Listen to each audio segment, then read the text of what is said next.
Um, Merry Christmas and joyous Noel to everybody. And I hope you had a really nice, emotional Christmas, worthy of remembering, emotionally, with love, appreciation for what and who you were around this Christmas. And if you were alone, like me, I hope you got through the sorrow of being alone at Christmas. I did. Here I am, December 27th at about 4 a.m. I woke up. 4 is the darkness, and 5 is the light. I am definitely out of the matrix of 3, which I don't even know, guys, if I can give it a 3. Like I even think since 1999 maybe, everything's been like one-dimensional. It's all about creating an image and not worrying about anything of substance, right? So, but I've had, the good part of being alone is I've had a lot of time to think. And, that's one thing I've gotten used to is myself over these years being isolated in Quebec, is I really got to know myself by observation, by my own history, by not having a negative influence, telling me who I am or judging me other than what they see in front of them. And Le Québécois sees an English woman, so they judge me immediately as being, an English invader again, into France. And this is the mentality of Le Québécois, is they want it sovereign to French only. And I don't think they're just talking about language.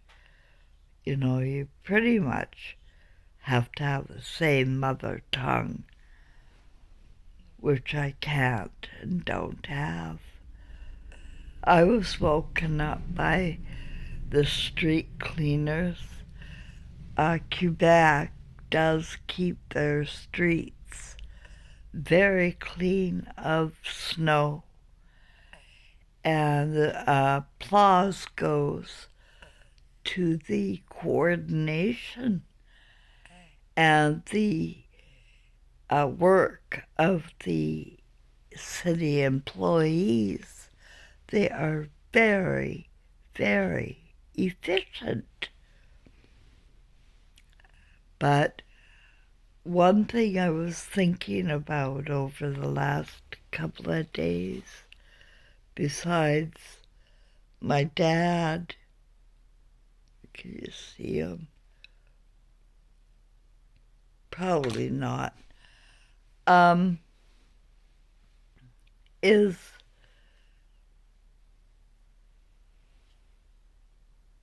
one thing I know for sure, guys, anybody listening, is in not one of my characters, if you will, or personalities, or past lives, or whatever, are violent. None. How do I know? Because there's no history. There's no history of me being violent. And not at the police, and not at the hospitals, nowhere. I did throw things occasionally, but when I did throw things, I wouldn't judge it because it was an emotional reaction my spirit was having. And, our spirits do go unconscious in states of fear.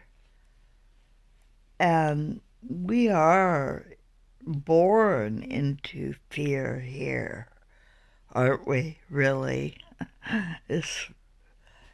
We're born into a cold institution now.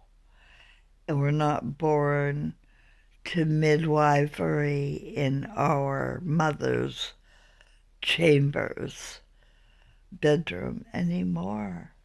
We're taken away into these cold places where men wear white lab coats and think they know the body of a woman when they don't even study the body. We have a completely different skeleton. I don't know if you know that. We, as women, our skeletons are nothing like a man's. Like, we're not supposed to be out there building houses or going to the gym or being in the Olympics and things like that. That's not our skeleton. Our skeleton is designed to push human beings out of our bodies. When they're ready, when they're incubated, we can do that. And we have a very strong sense of truth, women do. And when they're lied to, something inside of them goes crazy. And when you're unconscious and you're being lied to, your spirit's going to go crazy. Right? So, if you find yourself going crazy like me a lot, in emotional reaction, not in your crazy deeds for the day, but in your emotional reaction, you better ask yourself, what is going on that I can't see?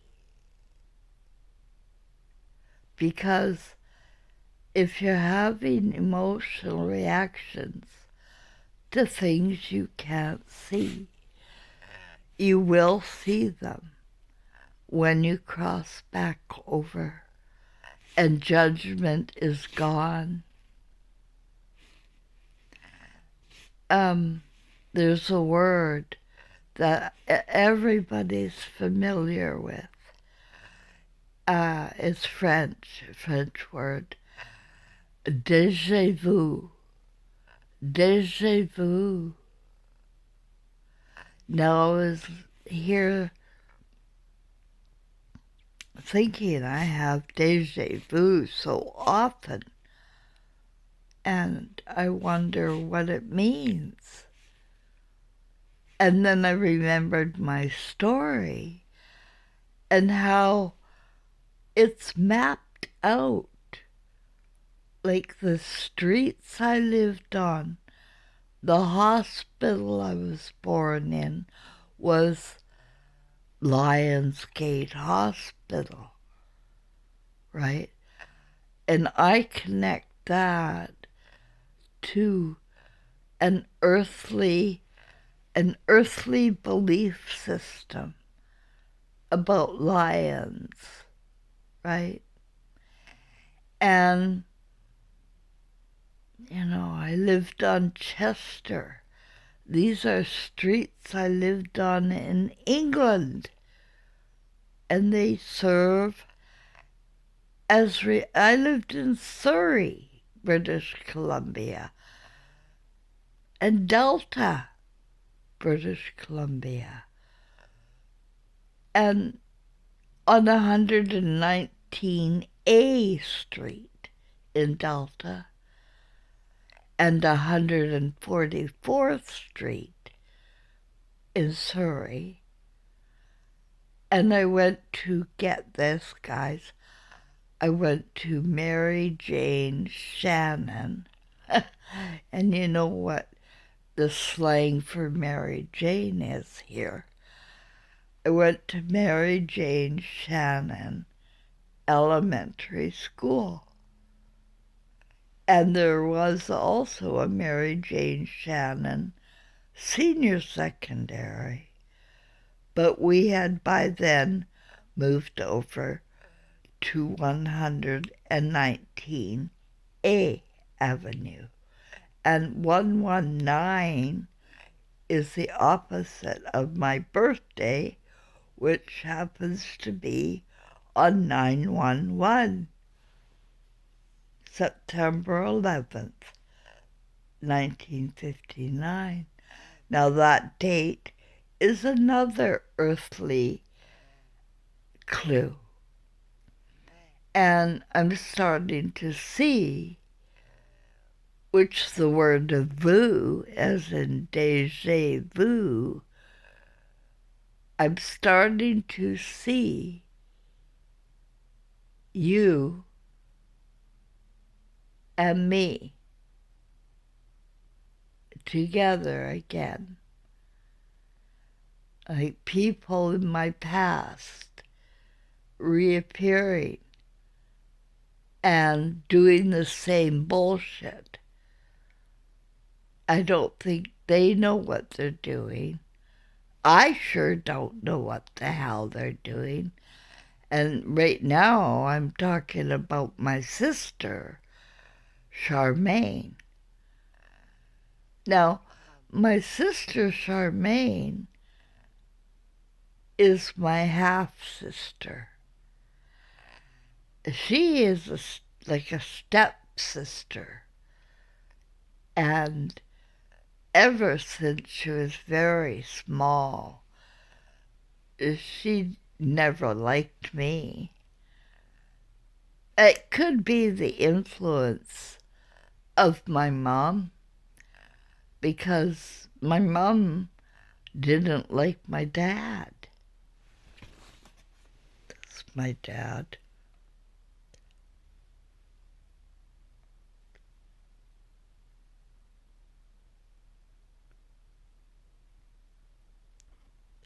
But my dad never wore a tie like that.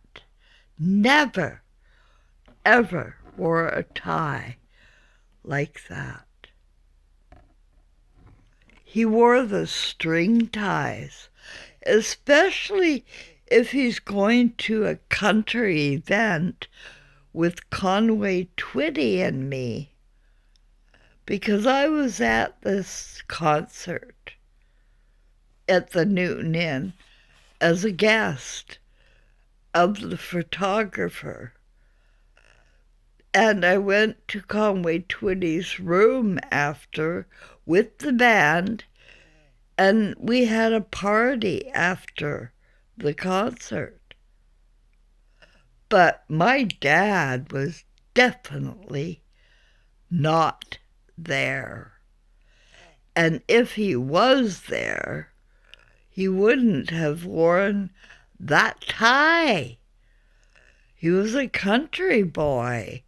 He would have worn his string tie. He had a string tie. But wait, I was looking closer. And he's got his arm wrapped around Conway Twitty. I don't know if you can tell. He's got his hand pointed right down. Can you see that? And it's the number 5. You can see all 5 fingers. It's a trigger that I had mapped out before I was born with my star cluster family. See, I was talking about the star cluster family all along, right here. The other thing about all of my personalities or characters, they don't lie. I don't lie. I may be, now I look, mistaken in my judgments. If I looked at something and I judged it, good or bad, I made a big mistake. We all are. We all are. I don't know, I don't trust the Bible anymore. Can't trust the scriptures because the word can be twisted. The words can be twisted, and that means new images in our minds, in our programmable minds, can pop up. And we can begin to think. And as we think, we are creating. As we think, we are creating and unfolding our journey. At least I am. That's what I know I am. I am not, being surprised by events. I'm becoming conscious to why they are here. And one thing Jesus said, do you remember? If you were a Christian ever, or ever did any religious studies, Jesus said, before you judge your brother, take the beam out of your eye. Before you judge your brother, I don't know what verse that is. Take the beam out of your eye. Now, I wondered what that meant. And I assumed it meant before you don't have any sins, right? I thought beam was some kind of a log in your eye where you couldn't see, and you shouldn't judge your brother. So I didn't. I take things literally. Some people take things inferentially, and they'll bring in all sorts of meaning to it beyond what the words are. He said, take the beam out of your eye before you judge your brother. And now that I know the beam in the pupil, not in the pineal gland, that's bullshit. That's crap. Have you ever seen anybody with one eye in the forehead? Stupid? No. So you believe in things that you were told but make no sense to you, because you've never seen people with one eye in the forehead. But you do see people with beam in their eyes. That beam means light. That's your light. Take your light out of your pupil before you judge your brother. Because your light does see all. It records everything. All your thoughts, all your fantasies. The whole picture is right there of multitudes of past living experiences with these same people. The same people you live with today. The same people you encounter. Déjà vu. Déjà vu. I see you. I see you. And you are me. And I am you. And we all have the story. And we're all part of each other's stories. And when I recognize you, my spirit will have typically a positive reaction.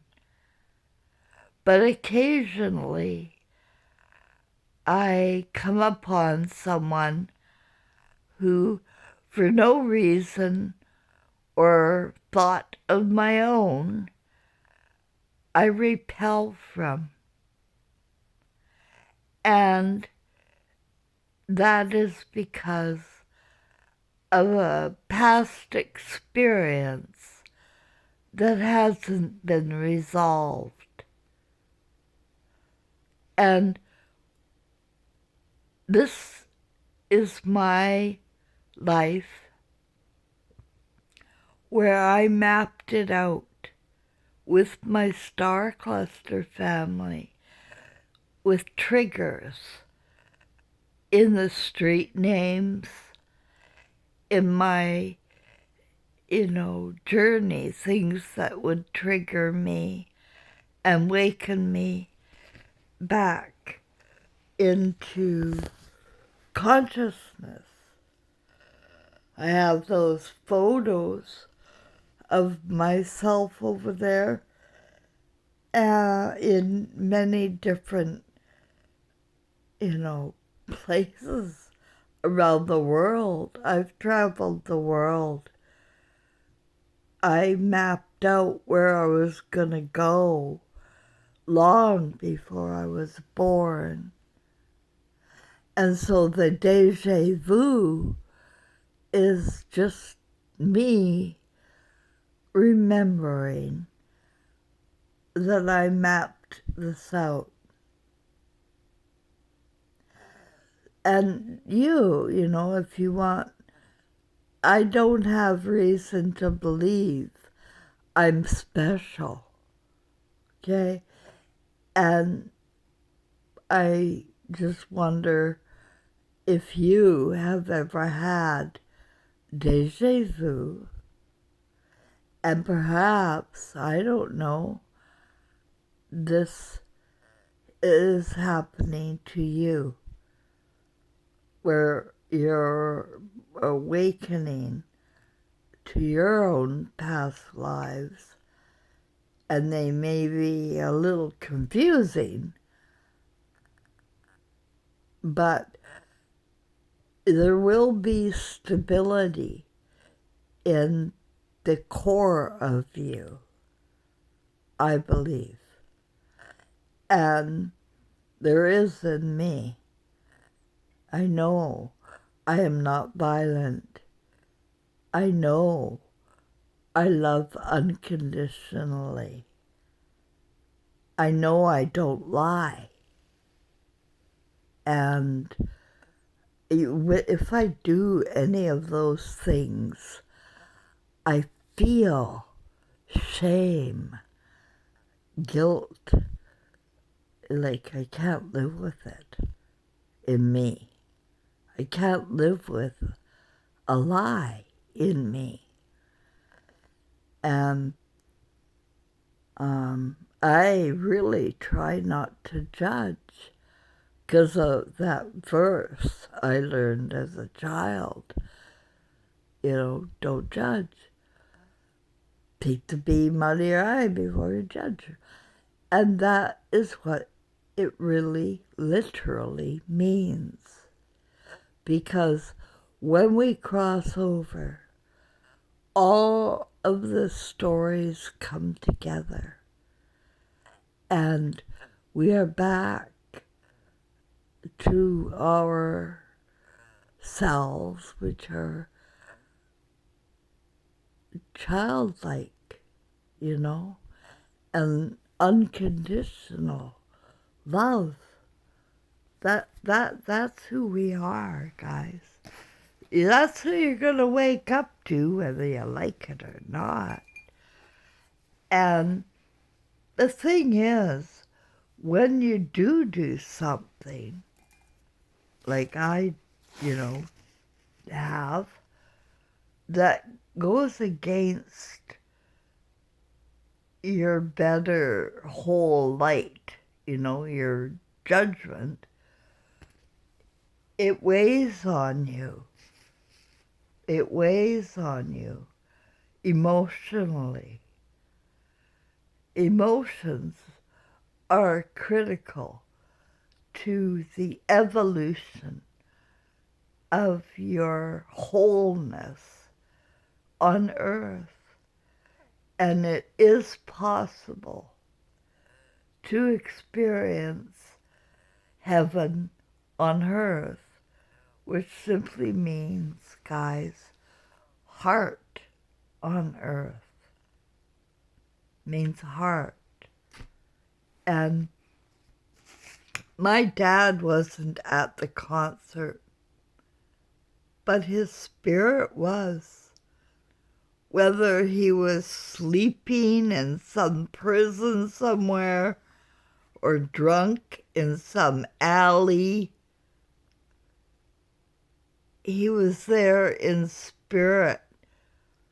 All those little blotches there are not messes on my photo.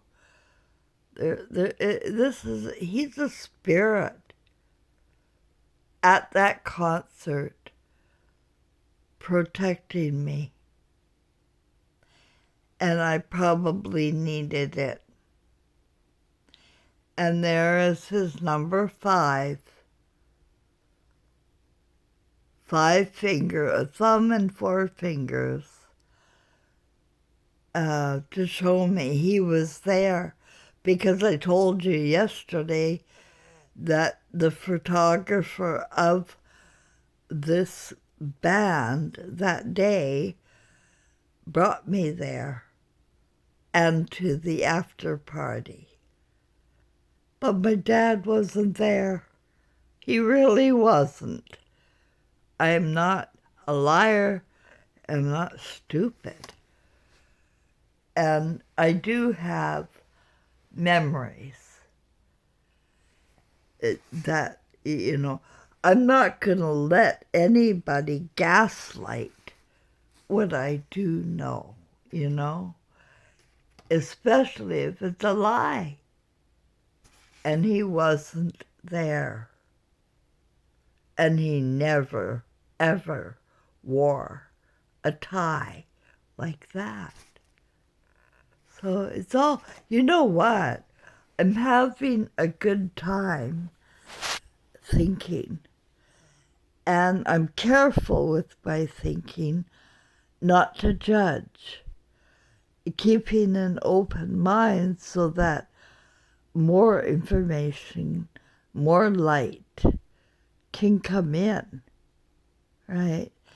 And I encourage that for anybody who wants, the truth, is this open-mindedness is important, because a lot of times I don't want to look at the truth. I don't want to see it. It's horrible. What I have lived through to break apart into a million pieces. You see, even that phrase, million little pieces, reminds me of something. It reminds me of me. A little girl who was ravaged by adult males, humans who were unconscious to what they're doing. And it might be worth everybody bringing the light up and telling the truth about your own story, right? Were you abused? Were you abused? Yes or no? You can dance around,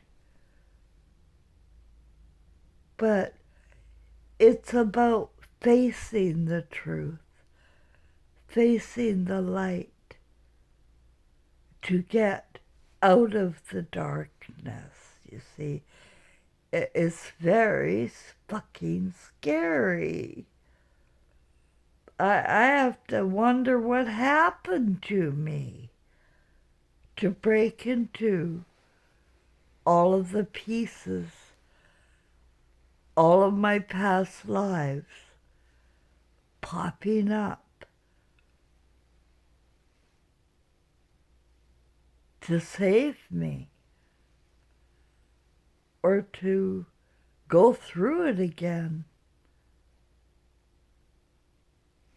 But I know Latin, I know French, I know German, I know Old English, I know Shakespeare, I know Romeo, Romeo, wherefore art thou Romeo? Very well. And wasn't she suicidal? Well, that's been me since I was 17. Yeah, I'm not homicidal, but every part of me has wanted to escape what I see, because I know that under the surface, the darkness is love. And everybody is going to have to come to terms with that and face it. You have to face the light when you are in the dark, or you will stay in the dark until you're ready. You've heard of the past life, near-death experience people come back and say, no, I saw Grandma and Grandpa there and they said it wasn't my time. They told me I had to come back. You will keep coming back. Welcome back, Cotter, until you are no longer afraid of the light.